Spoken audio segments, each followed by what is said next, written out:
Hello viewers, అందరికీ నమస్కారం. ఈరోజైతే నేను ఈ పచ్చిశనగపప్పుతో కర్రీ చేయాలి అని అనుకుంటున్నా అండి. చేద్దాం అనుకుంటున్నా. ఓకే. దీన్నైతే నేను ముందుగానే బాయిల్ చేసి పెట్టుకున్నా అండి.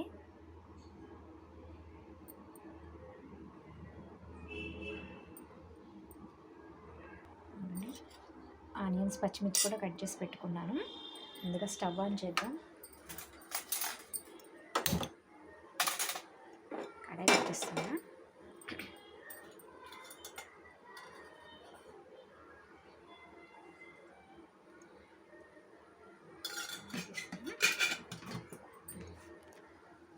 ఆయిల్ సరిపడంత వేసుకుంటే సరిపోతుంది.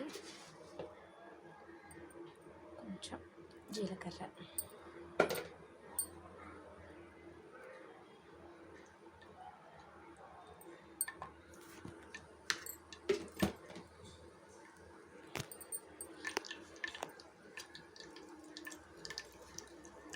ముందుగా తరిగి పెట్టుకున్నటువంటి ఉల్లిపాయ, పచ్చిమిర్చి,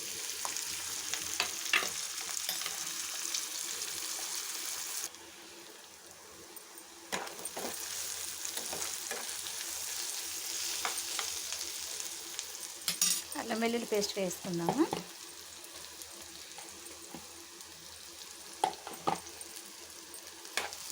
అల్లం వెల్లుల్లి పేస్ట్ పచ్చివాసన పోయేంత వరకు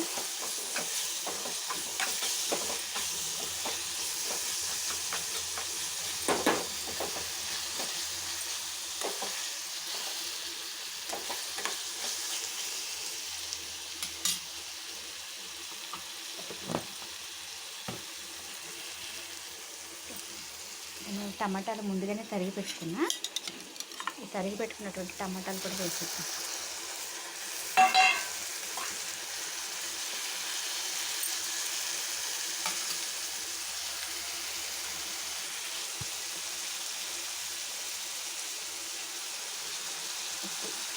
సరిపడా పసుపు 1/2 టేబుల్ స్పూన్,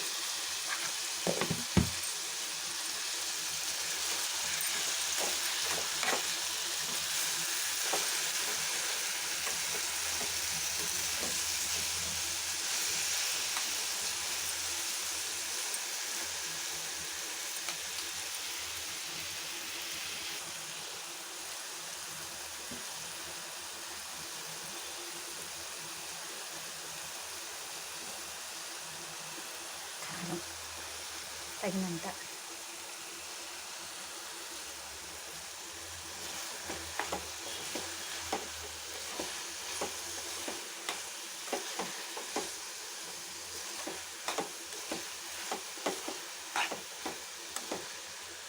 మూత పెట్టేసి కొద్దిసేపు ఉడికిద్దాము.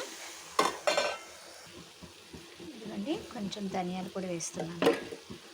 గరం మసాలా కూడా వేస్తున్నా. అది మీకు నచ్చితే వేసుకోవచ్చు, లేదంటే లేదు. కావాలనే నేను యాడ్ చేస్తున్నాను. ఇది అవసరం లేదనుకుంటే స్కిప్ చేసుకున్నా పర్లేదండి, ప్రాబ్లం లేదు.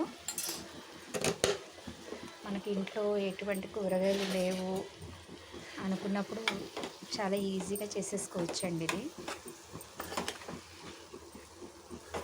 సింపుల్ రెసిపీనే. ఇది కూడా పెద్ద కష్టమేమీ కాదు. ఏవి ఆలోచించకుండా మంచిగా ఈ పచ్చిశనగపప్పు కర్రీని ఈజీగా చేసేసుకోవచ్చు. ఇది కూడా చాలా రుచిగా ఉంటుంది.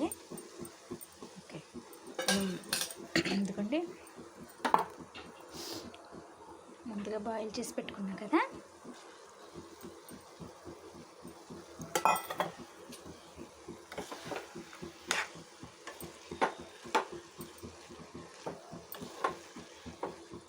పెద్దగా కష్టపడాల్సిన పని కూడా ఏం లేదండి.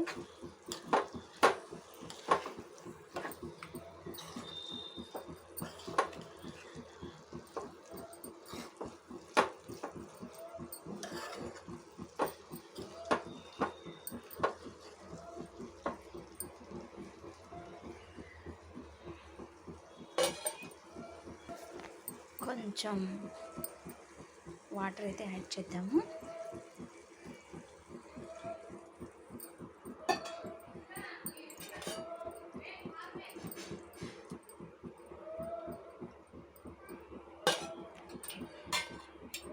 మూత పెట్టేద్దాం. ఒకసారి మూత తీసి చూద్దామండి ఎంతవరకు వచ్చిందో. ఓకే, ఆయిల్ పైకి వస్తుంది. అయిపోయిందండి కర్రీ అయితే.